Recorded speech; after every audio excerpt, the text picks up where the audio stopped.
Doctor Mohammad Yunus খুবই সম্মানী একজন মানুষ, খুবই সজ্জন একজন ব্যক্তি।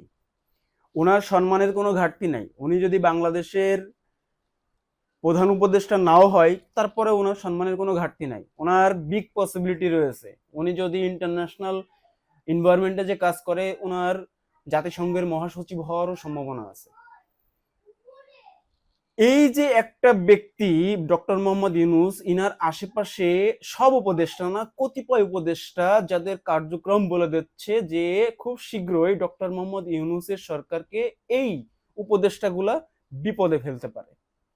ঠিক যেমন শেখ হাসিনার সরকারকে বিপদে ফেলানোর জন্য এই নাইমুল ইসলাম খানের মতো সাংবাদিক, কিছু ব্যবসায়ী গোষ্ঠী, কিছু অটো বেনিফিশিয়ারি মন্ত্রী যেমন সালমান এফ রহমান, এদের অতি স্বেচ্ছাচারিতার কারণেই শেখ হাসিনা তাদের দ্বারা প্রভাবিত হয় এবং বাংলাদেশে বাংলাদেশ আওয়ামী লীগের মতো এত বড় একটা ঐতিহ্যবাহী দলকে পুরোপুরি নিঃশেষ বা ধ্বংস করে দিয়ে তারপরে তারা ক্ষান্ত হয়েছে।